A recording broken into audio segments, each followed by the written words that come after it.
Yes, nk'uko mubibona rero muramuzi cyane, muramuzi niba uri umunyarwanda ni umuntu wakagombye kuba uzi bitewe n'uburyo ari umuntu ukomeye cyane hano mu gihugu cyacu cy'u Rwanda, ndavuga Pastor Rutayisire Antoine nk'uko mubibona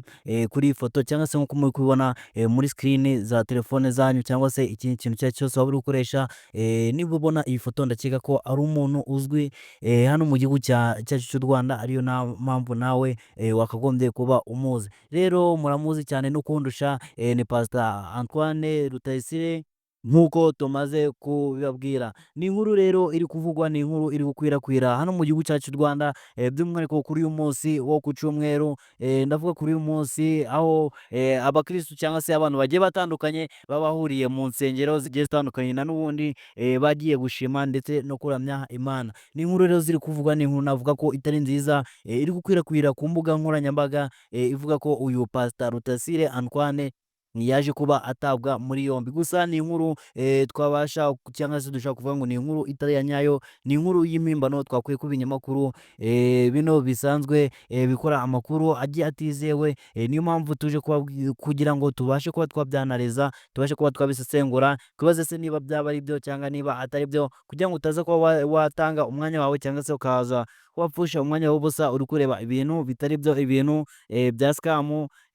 muri make ibintu bitizewe. Rero uyu Pastor Rutayisire muramuzi, ni umupasiteri mu matorero akorera hano mu gihugu cyacu cy'u Rwanda, by'umwihariko amatorero asenga kuri uyu munsi wo ku cyumweru. Niyo mpamvu rero abantu ariho bakuye inkuru bavuga ko byashoboka kuba yarari kwigisha abaturage cyangwa se yarari gusengera ahantu hatemewe, bityo bigatuma leta iza kuba yamuta muri yombi bitewe n'uko yarari gukora ibintu bitemewe. Ni ibintu byinshi biri kugenda bivugwaho n'abantu bagiye batandukanye, bari kuvuga kuri uyu mupasita w'itorero ry'abaporotesita, niyo mpamvu bari kugenda bavugaho ibintu bigiye bitandukanye, by'umwihariko bari gushingira yuko kuri uyu munsi wo ku cyumweru abakirisitu benshi baba bahuye bari gusenga, noneho bakaba bari kuvuga ko uyu Pastor Rutayisire Antoine yaje kuba yatabwa muri yombi bitewe n'uburyo yari ari kwigisha abaturage cyangwa se yari ari kubwiriza ijambo ry'Imana ahantu hatemewe. Ni nyuma y'uko ibintu by'amatorero twavuga ko ari ibintu bitari kuvugaho rumwe cyangwa se bitari ku murongo neza, nyuma y'igihe kirekire cyashize aho amatorero yari yafunzwe na leta bitewe n'uburyo atujuje ibisabwa, noneho abantu bari kugenda bavuga ko nyuma y'icyo gihe cyose abaturage bamwe bari gushaka gusenga bakaba batabikorera mu nsengero kandi zarafunzwe, akaba aribwo bari gushaka ahandi hantu babasha kuba basengera, bityo akaba ariho hari kuva iyi nkuru ivuga ko uyu Pastor Rutayisire yaje kuba yafasha abo baturage muri icyo kibazo kugira ngo babashe kuba bashakira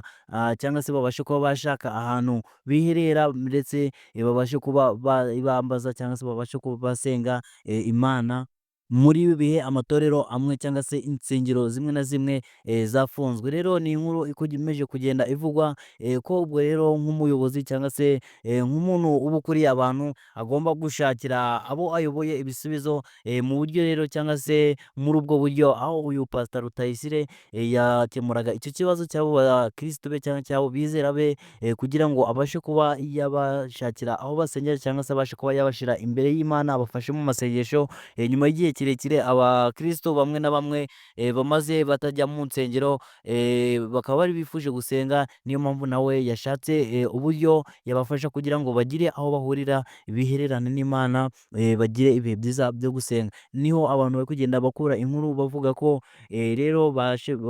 uyu Pastor Rutayisire yaje kuba yayobora aba bakristo ahantu hatemewe cyangwa se ahantu hatizewe, hashobora kuba hashira mu kaga ubuzima bw'abaturage cyangwa se bw'aba bakristo, bityo rero leta ikaza kuba yahise ibibona, ariyo mpamvu yahise ifata umwanzuro wo kuba yamuta muri yombi. Rero nk'uko mubibona kuri iyi foto, ni ifoto koko wabona ukagira ngo koko nibyo ashobora kuba yatawe muri yombi, gusa ni inkuru zitarajya public cyane, ni inkuru zitaramenyekana. Icyo usabwa nta kindi ni ugukanda subscribe kuri umurongo wacu wa YouTube kugira ngo tubashe kugenda tugucukumburira inkuru zigiye zizewe, ni inkuru kandi ziba zizewe tubagezaho nk'uko mumaze kubimenyera, ni inkuru tugenda dukura hirya no hino